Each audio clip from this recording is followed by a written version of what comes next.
Feedback to Increase Revenue webinar hosted by Customer Experience Magazine in collaboration with Reputation.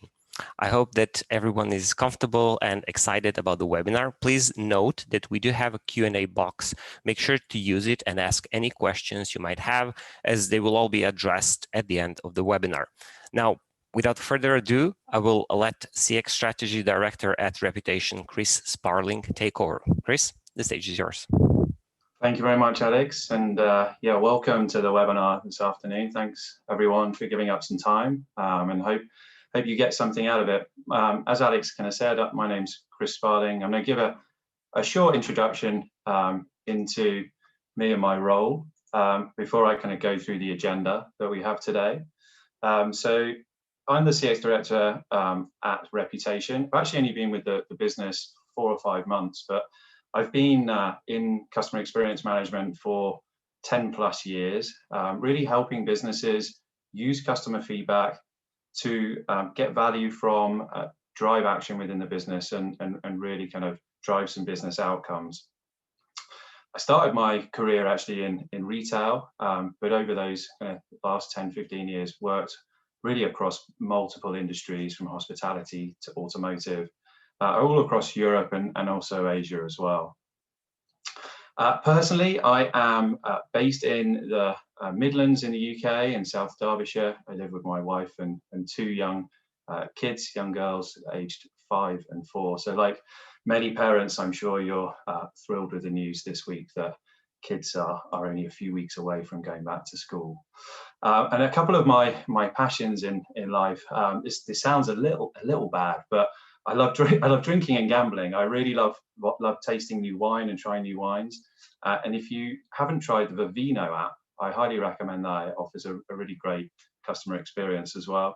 And I love horse racing. I've got a passion for horse racing. So equally in line with schools going back, quite excited by the fact that Cheltenham Festival is only a couple of weeks away. But we're not here to talk about horse racing today. I am here to talk to you about how you can maximize the use of customer feedback, really with trying to drive revenue or drive business outcomes.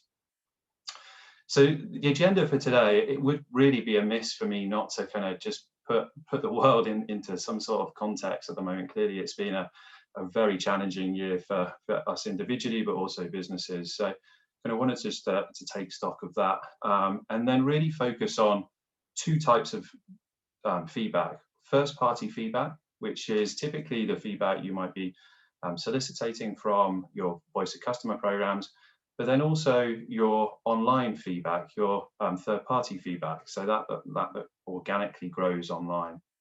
And really, we're going to focus firstly on that third party because it's a nice segue in terms of the way that the world has been changing recently, and the importance of online reputation and how you can use that to really drive new customers.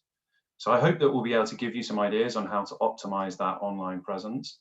But the last section is really going to be about some of the challenges I see around customer experience, in that it's quite difficult to turn these programs into programs that really drive value at the commercial level.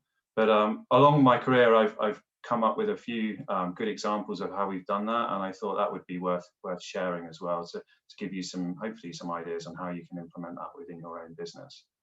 So my content's probably going to be about 30 minutes today, maybe a little bit over. So there should be plenty of time for some questions at the end.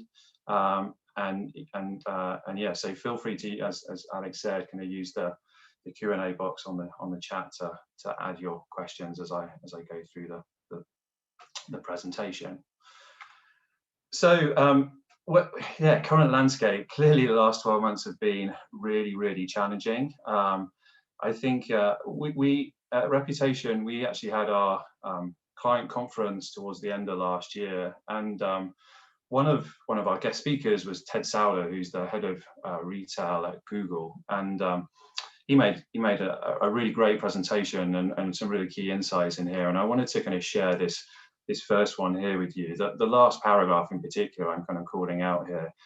Really, kind of what Ted was saying is the way the world's changed has really expedited this need for businesses to kind of think online and think about their online presence. And what he's seen within Google is what he equates to around 10 years of e-commerce growth, but just in 3 or 4 months. And I mean, that's quite remarkable, really. I mean, most businesses and even non-profit organizations have clearly always had a plan for e-commerce growth and on their visibility online. But with the pandemic and not being able to open and do normal business, it's forced people, if they can do, to as their only source of kind of income and business. So, and I think especially if you work in retail, some of these stats won't be a surprise to you, because it's the only way you've been able to do business, right? So yeah, online retail sales have seen a big spike over the last 3, 4, 5 months.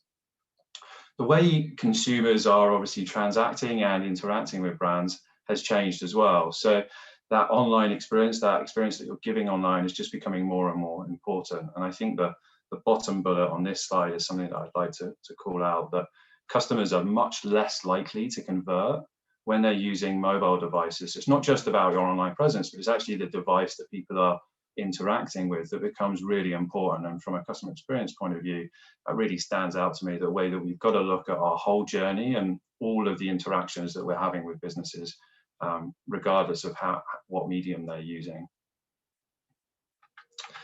So what's that meant for reputation? Well, the way the world's changed and the way people are interacting with brands, we've seen this pattern kind of started before the pandemic, to be honest, but the pandemic's kind of really expedited it.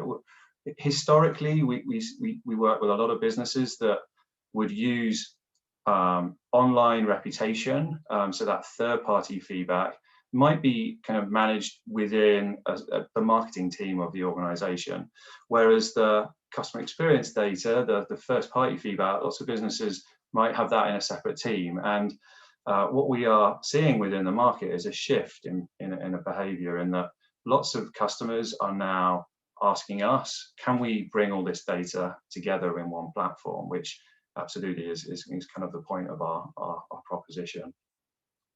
One thing that I'm going to show you in this presentation as well is, because the power of having all of this data in one place really allows you to leverage the insights and really fully understand the customer experience. But one aspect that I think is really powerful and can help drive revenue is the ability to use your first-party feedback, your VOC data, to really influence your online reputation and share it publicly.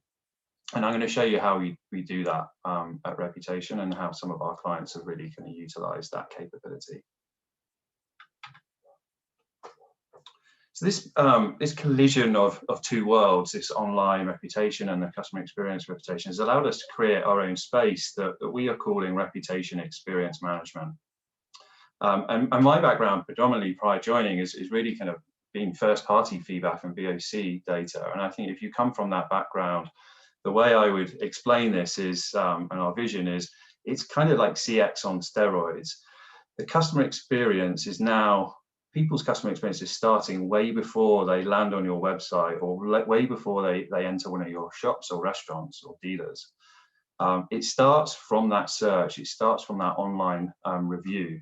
And more businesses are looking at that as a key angle for them to really grow their business.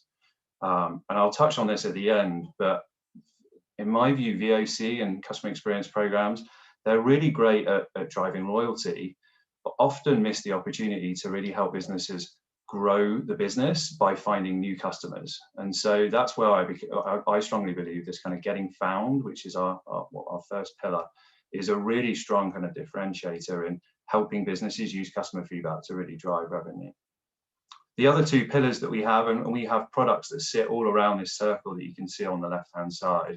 The Getting Chosen is all about bringing this feedback wherever it's existing, whether it be online or from first-party feedback, or maybe from your contact center, into the platform, so you can understand what you need to do to get chosen. But ultimately, you've got to drive some action, and that's where our Getting Better module can really help you do that within the business. So I'm gonna focus on that first module to start with, which is the Getting Found. And given the context of more people going online and being online to kind of review their buying behavior and transactions, it becomes really important kind of segue to drive new customers. Google is the new front door to your business. This is where the experience starts, and the stats kind of just fully back this up. We now see kind of 90% of consumers that are reading reviews before making a purchase, and actually Google they dominated this market now. 92% of all search is happening on Google. So your presence on Google, or how Google works to find your business, has never been more important, and we can continue to see this growing. You can see some of the stats here: 200% increase in near me searches. And this, the following slide, I'm going to go into this in a bit more detail, but ultimately, when you do a near me search, Google is looking at your geographical location to find the best looking locations on the internet. So is the data correct? Is it consistent across multiple sites? What people are saying about you, are you engaged in it? And I'll go through that in more detail on the next slide. We're seeing kind of, Google see billions of users every month, kind of 1 billion just on the maps alone. So what data you have about your business, whether you're a small, medium or large, it doesn't really matter. You ultimately need to make sure that what's out there is optimized and is up to date, because that will have a direct impact in terms of how many people get to see you as a business and then drive an action, whether that be give you a call or visit your location. And so on the right hand side of the slide, you can see the Reputation UK Google My Business page. So every business would have one. I'm sure you know people in your business that might manage this if you don't already. And really, this is key. Google are saying that 10 times the amount of traffic is going through this than your corporate website now. So if the data is not correct, you're potentially losing customers. So really important that you have a process internally that either someone's looking at this and updating it, or you're using technology, and we are one that can help there. So really automate it and make sure that it's consistently right and populating correctly. So how does Google work? Yeah, I mean, so there's independent kind of analysis done every few years to really look at the Google algorithm to figure out what factors do we need to drive to get us more visibility online, so we get seen more, and that people kind of then follow up and want to do business with us. And so this is the latest insight that's come out. White Sparks completed this last year, when someone does, say, a near me search, Google returns a local 3-pack. So it will say, okay, these are the 3 best locations. Maybe there are 3 restaurants near you based on the data we can see across the internet. And these are the weighting factors it uses to run that algorithm and return the search. So that Google My Business page, the one that you saw on the previous slide, has the biggest weighting. So that basic information about your address, your phone number, but also your reviews is kind of populated in there. So that has a big weighting within the Google algorithm. What's really quite interesting is Google upweights it if it's been updated regularly. So even if the data isn't changing, if you're refreshing it, it gives you a higher score. So that's really kind of important in terms of driving more visibility. And the second biggest factor in here is reviews. And it's not just volume of reviews, but actually Google looks at, do you have a good coverage of reviews across the whole of the internet, across other different sites? So maybe that be Facebook or TripAdvisor or something specific to your industry, but it's looking at that spread of reviews. It's looking at how recent they are. So if your latest review is only a year old, then you won't score very well there, and you're less likely to kind of return in this local 3-pack search. So review volume kind of plays a part, review spread, recency, and also your rating that you're getting. And the last bit on reviews is actually, are you responding to it? So not only does that have a good, does that look good for consumers that are reading reviews, but actually the Google algorithm sees that you're responding and treats you better if you're actively managing your reviews. And these are some of the stats that we see as we work with businesses to help them manage their online listings and business data. So we're seeing kind of 500% increase in the views that customers that Google returns, and customers are then seeing their locations, and you can see kind of what impact that has on the outcome measure. So really important that the data is correct, that you can manage it, and it drives outcomes that are ultimately increasing the funnel of customers into your business.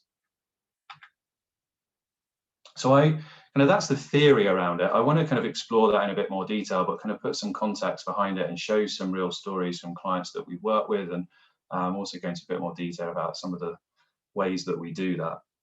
The first piece here is a tool that we have called Review Booster, and this is our way of really linking first-party feedback and using that kind of insight and feedback you have as a brand, but allowing it to be posted directly online. So you can share that publicly and really drive volume into your reviews, for example, on Google. And you can see here on the images here. So what we do is we leverage an API that we have with Google, which allows us to seamlessly capture the customer feedback from a first-party survey, and with the customer's permission, directly drive that automatically onto Google. Now the customer would be, and I've got some screenshots, so I can show you what this looks like in a minute, but it will ultimately just take the pain away from customers having to redo a review. They can just, once they've given you a survey, they can then click a button and post it online. And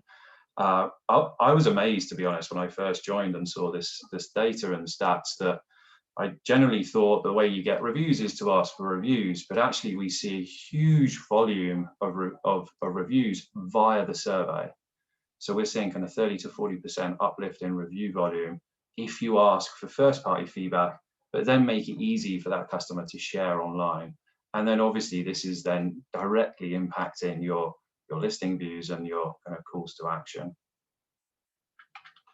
And this is an illustration of a client that we've worked with now for a little while. It's a retailer in the UK where they turned on Review Booster back in 2019 at the start of Q1. You can see the purple line here is their monthly review volume. So prior to turning on Review Booster, they were getting around 6,000 reviews per month. And pretty much within that first quarter, they jumped from 6,000 up to 9,000 reviews just with kind of sharing their first-party survey data as a review. Huge uplift, and since lockdown, that's now continued to grow as well. The blue line is that kind of outcome measure, I guess, the listings views. So there was a little bit of a lag, but actually within the first kind of couple of quarters, you can then see how that's kind of exponentially grown from kind of 6 million, you have to look on the right hand side of that axis, up to now 10 million views per month. So clear link between sharing reviews online and outcomes, and you can see at the bottom what that's meant in terms of their calls to action on their Google My Business page. Huge uplifts across all of those key metrics. And this is what it looks like from a product point of view. Quite a few screenshots on here, but if you look at the pictures, picture number one is the survey. So typical kind of 5-star survey and a comment box, and obviously this is customizable, but just for this illustration we've kept it fairly simple. And the customer leaves a comment as they would do in your survey. At the end of the survey, they have the option to post directly onto Google, and if they say yes, then the third box would appear, and this is where the API kicks in, and it pre-fills the Google review page with their survey comment. Now they can change it if they want. It's not fixed, so they can add to it if they want, and they can also change the 5-star rating. But it seamlessly works so that it's as easy as possible for the customer to then leave their review. Now, review volume, as I kind of mentioned, is obviously one part of that algorithm.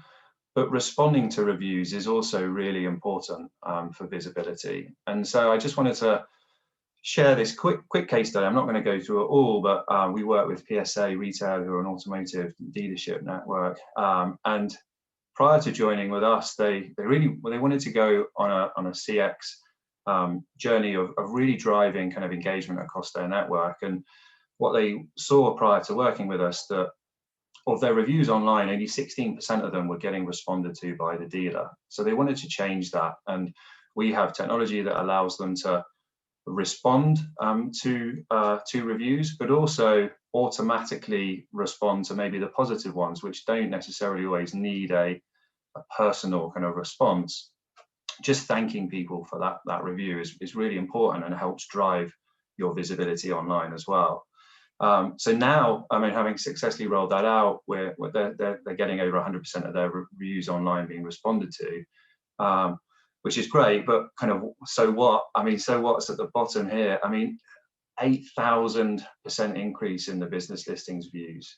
So kind of focusing on that online kind of visibility and just managing kind of customer feedback has really helped them kind of just have a much louder voice on the online platform, and near me searches and things like that. They're just getting so much more visibility and views online. So really, really powerful.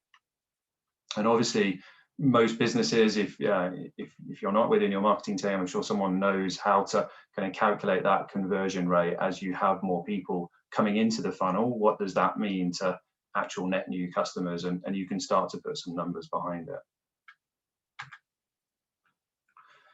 So I'm just going to summarize this kind of third-party section of the presentation. And I think, I really encourage you, if you haven't already got a plan for what your online reputation is looking for, then I encourage you to just mystery shop your own business, whether it's your brand or whether it's your local location.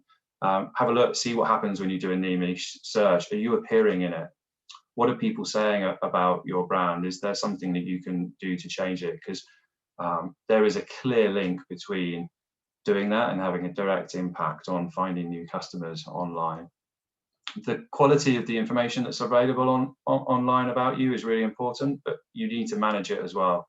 And responding to that feedback, those reviews, is Google really favors that as well. A lot of businesses that we work with don't necessarily have lots of feedback online about them. People aren't yet reviewing them online. You tend to have to be asked to do a review to do a review. So if you're a business that has a lot of first-party feedback but not third-party feedback, think about, can you utilize that first-party feedback to really drive and increase your online presence? And getting, in my view, getting found, if you're trying to drive growth within your business, it's really crucial to growing. Loyalty and a traditional CX program can help, but I think having a strategy around how we're using our CX data to drive new business is a really crucial kind of aspect of growing your organization.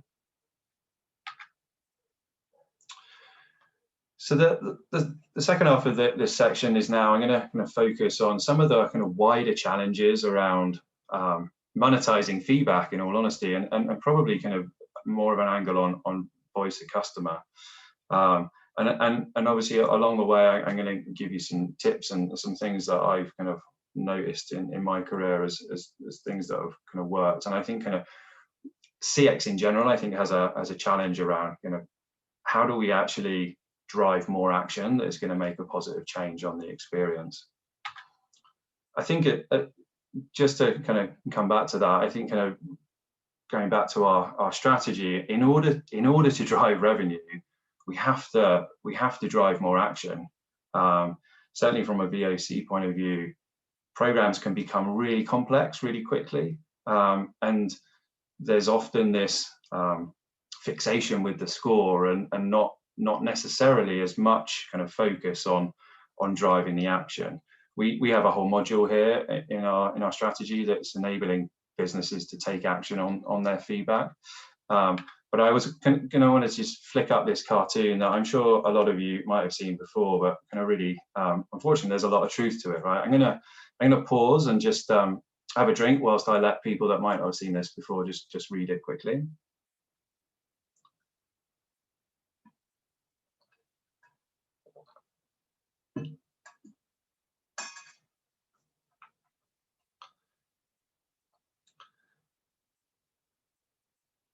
So I think, yeah, keeping ideas to things that we control, that's the kind of challenge that I think a lot of people probably resonates with you if you're involved in a customer experience program. That the program becomes all about the metric. I strongly believe that if the only thing you're talking about within the organization around feedback is the NPS score, then you're probably missing out opportunities to really drive your outcomes that your business is trying to do. I have an analogy here that I think is quite relevant in that if you're measuring NPS or overall satisfaction, that really is your speedometer for your program, right? It's telling you how fast you're going, but what it doesn't do is it doesn't tell you how you get from A to B. It's not your sat nav. And ultimately, I think if you're running and managing feedback within your business, you need to be asking yourself, what's our sat nav? What within this program is really helping us change and develop the customer experience and make positive changes? And in all honesty, they're often really small and not kind of groundbreaking things, but it's these small things that really make a big difference. And kind of on that note around kind of a sat nav for your organization, I wanted to kind of introduce you to a metric that we've developed here at Reputation that's called Reputation Score X. And this is, I believe, a really groundbreaking kind of metric, because it's not just a metric, it's not just a score. It's also a benchmark, but it also prescribes action to end users to help them improve their online visibility. And I'm just going to take 2 minutes to kind of explain what this is. So what we do is we capture all the third-party feedback for your brand, and we rate from location right up to the brand level how you look online based on the way Google would analyze you as well. And you get a score, which you can see in this screenshot here, which is out of 1,000, and obviously the higher the better. What we also do, because this is all third-party data, is we go and collect all the data in your industry as well. So then we can tell you, how do you do against your competitors in your industry? Are you better? Are you worse? We also would flag kind of who's best in class within your industry, so you can see what is possible. So it's a really great benchmark tool to be able to kind of say, okay, online we clearly have we're not as good, or we're stronger than the market in general. And then the prescriptive nature of this, and I appreciate the screenshot's a bit small here, but you can see within the tool, within the platform, what it then does for users is it tells them, if you want to improve your online visibility, these are the things you need to go and do. So maybe that's the data around your business is inconsistent, so your business listings data is not correct, go and update it. Maybe you've got lots of reviews, but no one's responded to them, so you need to go and respond to it. And it will tell you how many points you would kind of increase if you went and fix those things. So yeah, really kind of groundbreaking tool in my view. We've had this for a couple of years. The prescriptive nature went live last year, and we've done lots of analysis with different businesses in hospitality and retail, and there's clear correlation between those locations that score high on reputation score, that have a high growth and profit within their own business. So having that good online visibility is generally driving good return in terms of their business performance.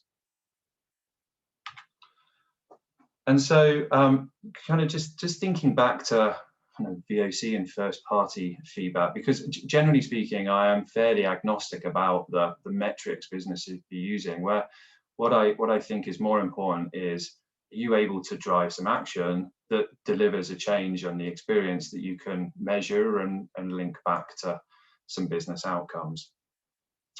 I actually think, so I've got some examples here where I think, examples where I've worked in the past, and actually kind of Net Promoter Score, NPS or OSAT haven't necessarily been the key metric. And I think this is where CX is at an interesting point in its evolution, in that there is a general fixation by it, and I get it from a board level. There's a lot of there's a good understanding about it, but actually, in order to drive some of the business outcomes, those aren't the right metrics to really focus on. And these are some examples I'll talk through. So, if your goal is market share, like you want to increase your market share, yeah, using your feedback, your first-party feedback in isolation might not help you.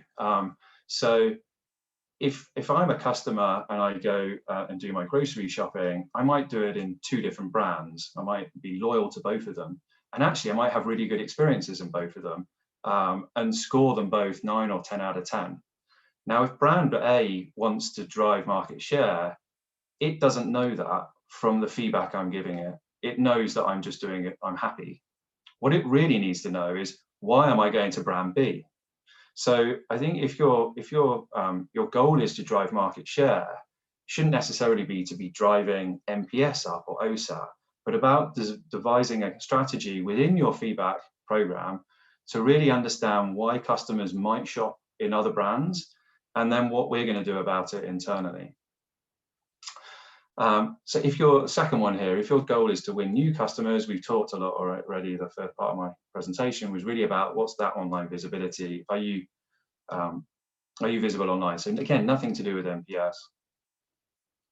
But the other kind of suggestions here really kind of around first-party feedback. I think if your goal is to win new business, when you do win new business, are you asking them, was there anything in the journey that nearly stopped them? Because I'm a firm believer that if there was something that nearly stopped them, it's probably stopped other customers completing. So if you can understand that, then you can start to put an action plan into place and then measure the impact. And again, it's not necessarily measuring NPS, but ultimately we need to start really thinking about how are we kind of measuring the key metric that's linked to our outcome, which is new customers in this example. It could be anything. Most VOC programs have this goal, this number 3 one, as part of their plan and strategy, which is really kind of to retain, to build loyalty, and to increase average customer value. And I've done lots of work with brands over the last 10 years, proving there a link between NPS and OSAT and spend. But I can tell you it's really challenging. The data is noisy, and it can take a lot of effort. Where I see a lot of potential is focusing specifically on key parts of the journey to really say, okay, what's the key moment of truth within our experience, and how can we drive an improvement on that we can measure the outcome from a financial point of view. So in automotive, the test drive is a great example here, where anyone in automotive will know if you can get more people test driving, you're going to convert more cars. So it's always a bit of a surprise to me that brands aren't measuring that test drive experience and getting feedback around it, and then and really kind of trying to increase the funnel of people into test drive, but also understanding what drives a great test drive and measuring that as a key metric, and then being able to kind of convert that to conversion. If you're on an online business, kind of payment page is a classic touch point within that journey that can really win or lose transactions. I'm starting to get a little frustrated when brands don't offer kind of Apple Pay, just because I have to go and find my bank card to make the transaction. And it's things like that. How can you make it easy? How are you capturing feedback around it that can enable you to quantify the action that we need to do that's going to link back to the business outcome that we're trying to drive? And in retail, kind of, I've done a lot of work within kind of fashion retail. So fitting rooms is another classic example where if you can focus on that part of the journey, you can really drive increased basket size if you deliver a great experience at that fitting room, and really encourage kind of your colleagues to recommend clothes and help the customer and give them an exceptional experience. So again, it's kind of pinpointed to part of the journey to really try and drive the outcome that the business is trying to do. And then the last one, again, we're not talking revenue here, but more around kind of cost reduction. But I think most businesses would have a call center. are you using feedback within that business unit to help make changes to drive improvements and ultimately reduce costs? So yeah, knowing why customers are having to call in multiple times, is there things that you can put in place that will improve first time resolution? Maybe it's training the team on different things that then you can kind of quantify, because you can measure the number of calls that you've been able to save, which is a direct kind of cost saving to the business. So I think I think we're coming to the end now. I've got just one last slide here, just kind of with the key takeouts that I think I wanted to share. So kind of for the first section here, just to reiterate, I really encourage you to mystery shop your business for your online reputation. Are you missing revenue opportunities? Is the data correct about your business? And yeah, see what people are saying about you. If you don't have reviews on that online around you, but have a lot of first-party feedback, is there an opportunity for you to really kind of use that feedback to leverage your online visibility? And then thirdly, the wider CX and VOC kind of takeout. I think kind of we really should start thinking about, if we don't already, kind of what the key touch point is on the journey, and really kind of focusing on there. I reiterate that I think it's these small incremental changes that businesses can do that generally have a much bigger impact on the outcome measures for those businesses, and hopefully kind of moving away from just focusing on NPS and OSAT all the time. So yeah, thanks a lot for listening. I hope you've taken away a few things from the presentation. I think we can open it up to some Q&A now.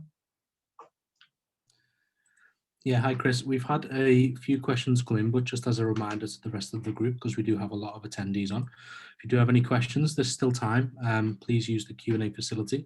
We've got a mix of questions come in from people using Q&A and also some people using the chat. I suppose either or, doesn't really matter, but if you use the Q&A, it's a bit easier to track.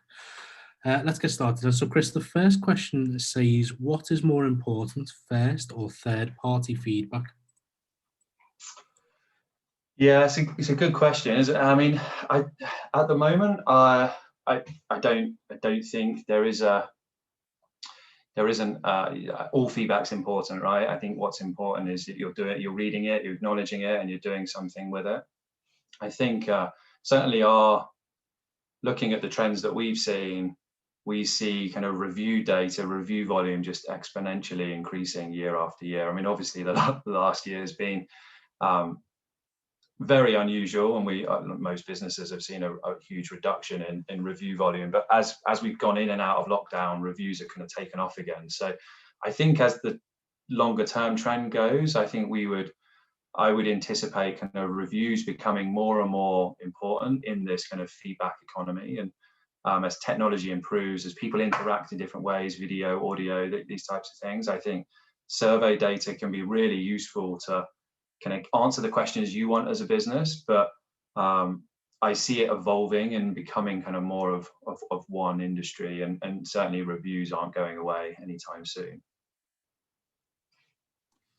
Okay, second question, can you use customer feedback to compare against competitors? If so, how? Yeah, this is one that this question comes up quite a lot when I'm talking to businesses. I think the answer is yes, you can. I think businesses really have to be thoughtful about how they're doing it and what action and insight they're taking away from it, because I think that the reason why NPS got so successful, obviously there was a lot of publicity and the Harvard Business Review about the link to revenue, and it's well known and versed within boardrooms, right? And a lot of the time businesses want NPS because they think it's a good benchmark for them, and they want to be able to compare themselves to other brands. There is a lot of danger in doing that, in my eyes, unless you're using there's obviously kind of industry kind of experts that will do studies and capture kind of benchmark data as a one-off project, which is absolutely valid. But if you're a business that's capturing your own NPS and then comparing it to another restaurant brand that are using another provider, that those scores are meaningless as a benchmark because the methodology of how you collect that data influences the score. So unless you've got consistent methodology, VOC data is very challenging to benchmark. So, I mean, in terms of how we support businesses, obviously the reputation score X that I kind of shared there is useful as a benchmark, but obviously it focuses on that online piece.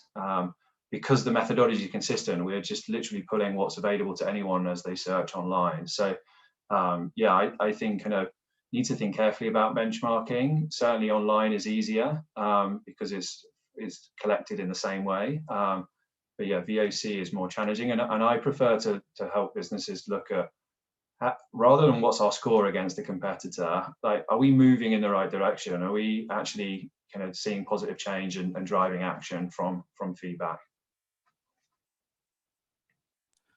Okay, question 3. This one comes from Michelle. Michelle says that she loved your presentation. She said, can you make the requests to post to Google conditional on a high score? Can you also provide some additional information on the review booster? Yeah, absolutely. So we get this question quite a lot, obviously, when we're introducing this to new clients and also existing ones. Google doesn't like that. If I'm honest, Google doesn't want you to just post your positive.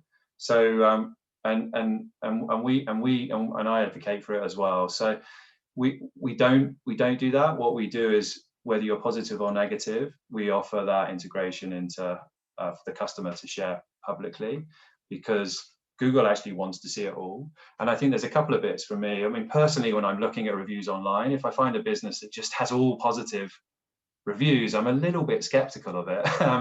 So I think it's natural to have some negative there. What's important is that you respond to them, and you probably take the conversation offline. Like, you don't kind of have that conversation with them in the public forum, but you take it offline. So yeah, and naturally, actually, I mean, if you run a VOC program yourself, you'll probably know that the vast majority of the feedback is positive. I mean, typically there's only 10%, if maybe lower, that's negative. So you're limiting your exposure in a way by sharing everything, but you're being open and honest and actually creating accountability within the organization to say, guys, we're going to get feedback, and we're not only looking at internally, but we're going to share it externally. So it really drives accountability within the organization as well, if you kind of share what's and all. But I think we are, as kind of CX practitioners, we probably have a moral responsibility to make sure that we're not clouding the picture out there online, and that we're kind of giving a true reflection of the businesses that we're managing and working in as well. So hope that helps. If you want more details on kind of that product, we can certainly follow up after the call, because yeah, I appreciate there might be some more questions around that as well. Okay, I think towards the end of your question, you potentially answered the next one from Christopher Brooks. Christopher says, what is the line between ethically optimizing customer feedback and just gaming and essentially rigging the outcome? Yeah, there's a fine line, right? Which is why we don't kind of just share the positive. I mean, I think the review booster probably isn't. We wouldn't add it to like a contact center survey where you've got, and naturally most of your customers that are coming into contact center have a problem, have an issue, and whilst you might capture feedback there, potentially not, and a lot of them are going to be happy still, but sharing that online probably isn't the right forum to do it in. But yes, there is. I think there's an ethical responsibility to make sure that we're not just gaming. I mean, that's the challenge with a lot of VOC programs, is they are just gamification, and especially in certain industries, they become programs that are more about the internal colleagues than the customer. And so yeah, gamification, I think, kind of in third party is something that we should be conscious about, and making sure that we are kind of giving a true reflection. So yeah, there's a bit of overlap there, Chris.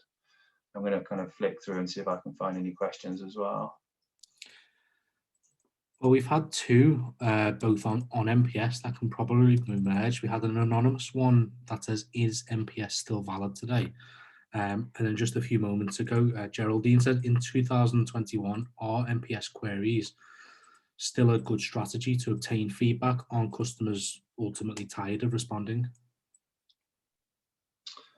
Yeah, okay. Well, so is NPS valid? And yeah, I mean, generally, I think yes, it is. I think we just got to be realistic about what you can do with it and what you can drive from it. I think if your goal is to drive loyalty and improve customer experience, then NPS or OSAT or other kind of key kind of CX metrics are really useful, because you can understand what drives them and then focus on those. So absolutely, I think there's clear kind of usage for NPS and businesses being more customer centric to deliver great experiences. So measuring and NPS is a good brand metric. Where it often doesn't work is if you're managing multiple locations, kind of targeting locations on like would they recommend, can lead to a bit of disengagement, because sometimes it's not within their influence. So if you're a restaurant manager and your site's kind of in a specific location, maybe the likelihood of recommending is lower because of what's happening within your brand or your local area that you have no influence on. So as a kind of localized kind of manager metric, I often think it's better to kind of get them thinking about something that they're fully in control of, whether that be satisfaction or service or something like that has a clear link to loyalty. But so yeah, so I like NPS, but as a brand metric that's used internally to really kind of look at how we're moving and what's driving kind of that positive advocacy within the brand. What was the second part of that question, Chris? Hold on. It was, is NPS ultimately still a good strategy to obtain feedback? Yes, but it's not the only thing. I think if you talk to customers just about we need an NPS, then you've got to have a strategy around kind of not only capturing it but doing something with it, and probably sharing back with customers what you're doing with it. So I think kind of in isolation, NPS doesn't really give you the full business benefit that feedback can do. You need to be using your survey data, linking it to other internal data streams. Maybe you've got, how your labor hours are spent, and you can combine your satisfaction, your NPS data with other data sources. It becomes much richer to drive action and clear kind of business value that way. Okay. Joe asked the question very early on. She says, from her point of view, she thinks consumers may be weary of online reviews. What can organizations do to overcome this?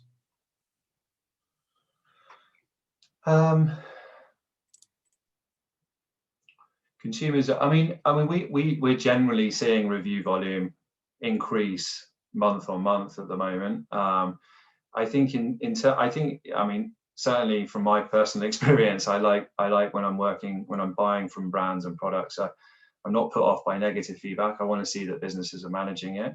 So yeah, in terms of maybe if that listener can just elaborate, what do they mean by weary of reviews? Then I can come back to that. I see a question here around, can we trust NPS in business to business or B2B? Yes, you need to change the wording, because ultimately, would you recommend this business to a friend or family member? That isn't really appropriate. Would you recommend this our brand to a colleague or another business is more appropriate. I think that, and I've been managing a few business B2B programs recently. The thing you got to think about here is obviously your sample size is a lot smaller, and NPS generally, because you've got 11-point scale, you've got less responses over a wider scale. So you do need more data. I like NPS, but again, in B2B, you've got to think about it as not necessarily a transactional measure. So it's a relationship measure. So measuring your relationship with a brand and using recommend is great. Measuring it on every interaction that you're having the product or the support, or it's not necessarily the best measure there. And I would prefer measures like the effort measure, easy to do business, things like that. But yeah, I've got a lot of best practice around B2B and how to set up programs. So yeah, if you've got further questions, then please get in touch afterwards and we can follow up.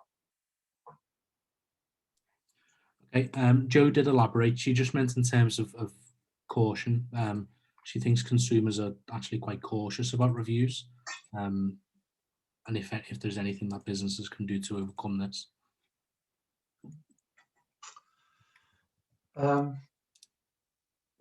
Yeah, I don't know. I haven't actually seen any research on that. I mean, it'd be interesting to know a bit more about it if there is research around kind of people's perception of reviews. I think that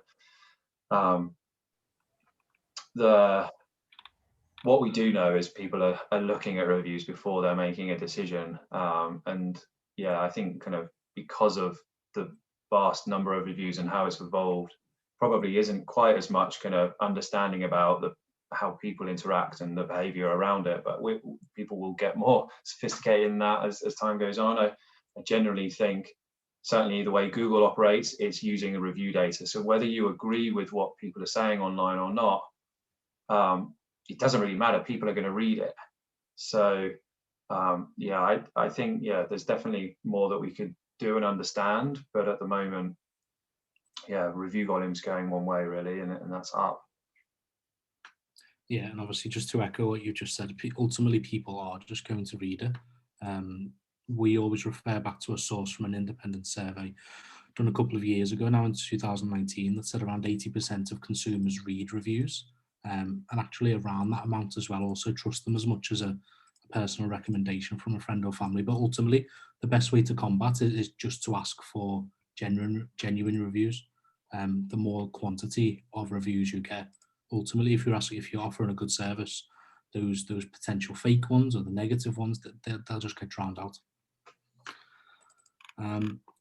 Chris, I'm just looking for any more questions. I don't know if you have the Q&A tab open as well, because we do still have a few to get through, but I'm conscious of time. Should we pick out 2 more that we can get to? Yeah. And then obviously anyone else, we'll still get a list of these questions, so we can always reach out to answer them. Every single one will get an answer, but I'm just conscious of time. Yeah, let me.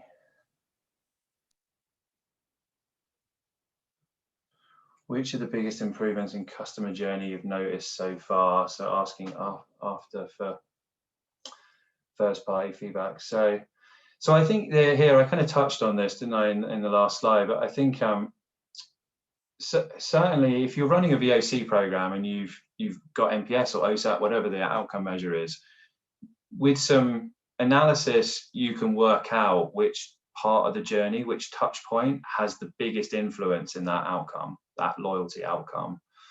Then by focusing on that, you can really drive kind of revenue increases or outcomes to loyalty measures. So I mean, the 2 that kind of sprung to mind that I kind of mentioned were kind of the test drive within automotive and also kind of within fashion retailing, that kind of fitting room experience. And that's where I've worked with businesses and they've been able to drive kind of clear financial business outcomes on the back of it.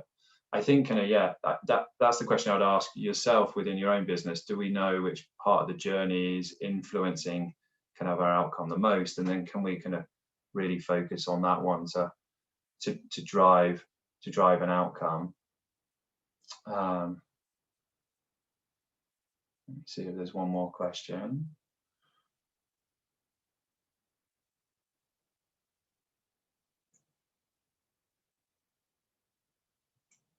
I think that's probably it, actually. I can't actually see any more. We've answered these ones.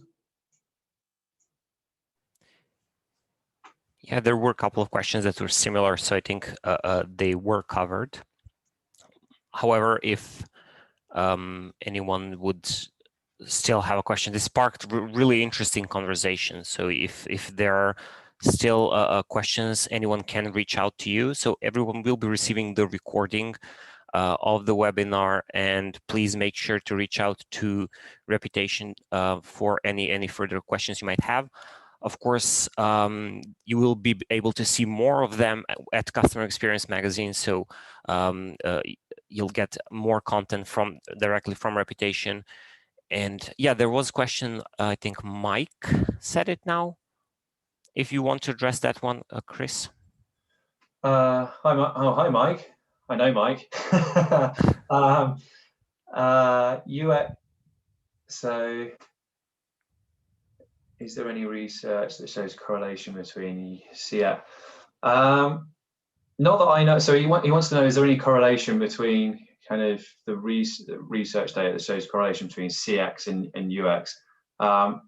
I'm sure there is. I don't know is the honest answer, but we'll loop back, Mike, and yeah, I'll certainly ask internally and see what we can provide. Thank you, Chris. No and worries. Again, thank you for a wonderful, really interesting webinar. I wish I could ask more questions myself. Again, everyone can follow up with Reputation by visiting your website. You will be hearing more from Reputation at Customer Experience Magazine. Thank you for attending, and I look forward to seeing all of you again at our collaborative webinars and content. Thanks, everyone.